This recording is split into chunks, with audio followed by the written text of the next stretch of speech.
Born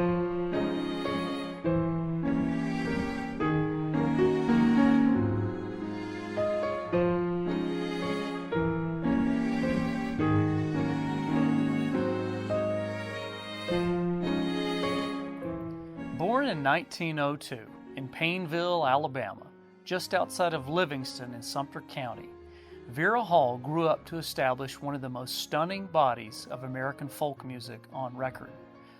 Hall married Nash Riddle, a coal miner, in 1917 and gave birth to their daughter, Minnie Ada. Riddle was killed in 1920. Though Hall sang her entire life, learning spirituals such as I Got the Home in the Rock and When I'm Standing, Wondering, Lord, Show Me the Way, from her mother, Agnes, and her father, Ephron Zully Hall, it was not until the late 1930s that Hall's singing gained national exposure. John Avery Lomax, ethnomusicologist, met Hall in the 1930s and recorded her for the Library of Congress. Lomax wrote that she had the loveliest voice he had ever recorded. The British Broadcasting System played Hall's recording of Another Man Done Gone in 1943 as a sampling of American folk music. The Library of Congress played the song the same year in commemoration of the 75th anniversary of the Emancipation Proclamation. In 1945, Hall recorded with Byron Arnold. In 1984, the recordings were released as a collection of folk songs entitled Cornbread Crumbled in Gravy. In 1948, with the help of Alan Lomax, Vera Hall traveled to New York and performed on May the 15th at the American Music Festival at Columbia University. During the course of this trip, Lomax interviewed Hall on several occasions.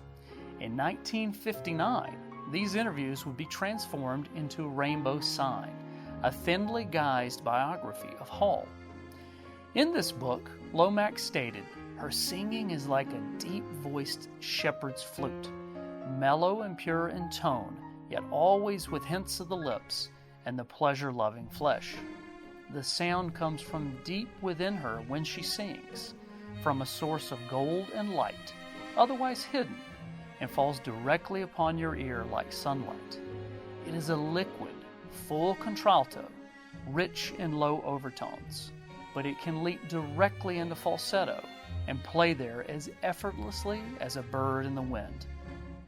Today, her work still garners attention. In 1999, techno artist Moby, also known as Richard Melville Hall, included her voice and song, Troubled So Hard, in his multi-platinum album Play, thus introducing Hall's voice to a whole new generation of listeners. Prized by scholars and folk song enthusiasts, Hall's recordings include examples of early blues and folk songs that are found nowhere else. Her masterful renditions of traditional songs and stories are a defining part of Southern Black culture and the Black Belt region.